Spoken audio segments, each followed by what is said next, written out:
ಕುಮಾರಸ್ವಾಮಿ ಅವರು ಒಂದು press meet ಮಾಡಿದ್ದಾರೆ ಸರ್.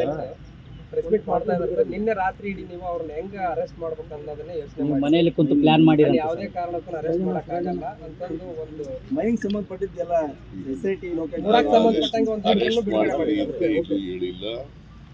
ಈಗ ಅರೆಸ್ಟ್ ಮಾಡಬೇಕಾದಂಥ ಸನ್ನಿವೇಶ ಬಂದರೆ ಅರೆಸ್ಟ್ ಮಾಡ್ತೀವಿ, ಯಾವುದೇ ಮುಲಾಜಿ ಇರೋದಿಲ್ಲ.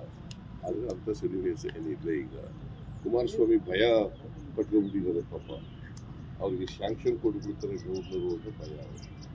ಯಾಕಂದರೆ ಶಾಂಕ್ಷನ್ ನಾವು ಕೇಳಿಲ್ಲ ಅಥವಾ ಖಾಸಗಿಯವ್ರು ಯಾರು ಕೇಳಿಲ್ಲ. ಶಾಂಕ್ಷನ್ ಕೇಳಿರೋರು ಯಾರು? ಲೋಕಾಯುಕ್ತ SIT ಅವ್ರು ಕೇಳಿದ್ರು. ಅವರು ತನಿಖೆ ಮಾಡಿ ಎವಿಡೆನ್ಸ್ ಕಲೆಕ್ಟ್ ಮಾಡಿ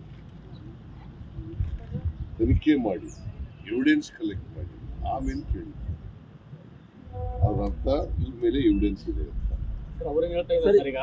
ಅವ್ರು ಹೇಳೋದು ಬಿಟ್ಬಿಡಪ್ಪ, ತನಿಖೆ ಮಾಡಿ ಎವಿಡೆನ್ಸ್ ಇದೆ ಅನ್ನೋದು ಬಿಟ್ಬಿಡೋದ? ತನಿಖೆ ಮಾಡಿ ಎವಿಡೆನ್ಸ್ ಇದೆ. SIT ಆಗಿತ್ತು. ಲೋಕಾಯುಕ್ತರು ಅವ್ರಿಗೆ ಶಾಂಕ್ಷನ್ ಕೊಡಿ ಅಂತ ಕೇಳಿದ್ದಾರೆ. ರಾಜ್ಯಪಾಲರು ಏನ್ ಮಾಡಿದ್ದಾರೆ? ಕೊಟ್ಟಿರೋದು ಯಾವಾಗ? ಶಾಂಕ್ಷನ್ ಕೇಳಿರೋದು ಯಾವಾಗ? 2023 ನಿನ್ನೆ ಸೋಮವಾರ 2ನೇ ಪತ್ರ ಬರೆದಿದ್ದಾರೆ ಅಲ್ವಾ? ಸೊ ರಾಜ್ಯಪಾಲರು ಡಿಸ್ಕ್ರಿಮಿನೇಟ್ ಮಾಡಿದ್ದಾರೆ ಅಲ್ವಾ? ಅಬ್ರಾಹಿಂ ಕೊಟ್ಟಂತ ಕಂಪ್ಲೇಂಟ್ ಮೇಲೆ ಅವತ್ತೇ ಸುಮಾರು 8-9 ಗಂಟೆ ಒಳಗಡೆ ನನಗೆ ಶೋಕಾಸ್ ನೋಟಿಸ್ ಮಾಡಿಲ್ಲ. ನನ್ನ ಕೇಸ್ನಲ್ಲಿ ಯಾವುದೇ ಪೊಲೀಸ್ ಆಫೀಸರ್ ಕೇಳಿಲ್ಲ, ಲೋಕಾಯುಕ್ತ ಕೇಳಿಲ್ಲ, ಪ್ರಿಲಿಮಿನರಿ ತನಿಖೆ ಆಗಿಲ್ಲ. ಆದರೂ ಕೂಡ ಕೊಟ್ಟಿದ್ದಾರೆ. ಇವ್ರ ಕೇಸ್ನಲ್ಲಿ ಲೋಕಾಯುಕ್ತರು ತನಿಖೆ ಮಾಡಿ ನಮಗೆ ಪ್ರಾಸಿಕ್ಯೂಷನ್ಗೆ ಶಾಂಕ್ಷನ್ ಕೊಡಿ ಅಂತ ಕೇಳಿದ್ರು. ಇದು ಡಿಸ್ಕ್ರಿಮಿನೇಷನ್ ಅಲ್ವಾ? ನಿಮ್ಗೆ ಅನಿಸುತ್ತೋ ಇಲ್ವಾ? ತಾರತಮ್ಯ ಅಂತ ಅನಿಸುತ್ತೋ ಇಲ್ವೋ?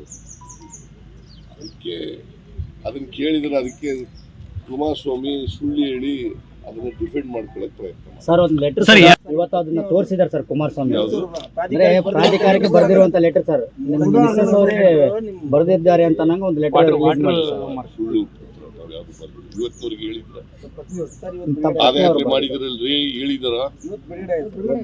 ನನಗೆ ಗೊತ್ತಿಲ್ಲ, ನಾನು ನೋಡಿಲ್ಲ. ಯಾರು? ಕುಮಾರಸ್ವಾಮಿ ಯಾವತ್ತು ಹಿಟ್ ಅಂಡ್ ರನ್ ಕೇಸ್ ಗೊತ್ತಾ ನಿಮ್ಗೆ?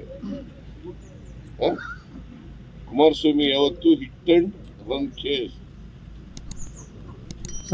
ಯಾವುದನ್ನ ಅವರು ಲಾಜಿಕಲ್ ತಗೊಂಡು ಹೋಗಿದ್ದಾರೆ ಹೇಳಿಯಪ್ಪ ನೋಡೋಣ.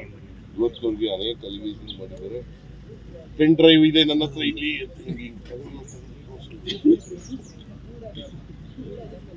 ಮಾಡಿದ್ರ? ನೀವು ಅವ್ರ ಮಾತು ಕೇಳಕ್ ಅವ್ರ ಮಾತು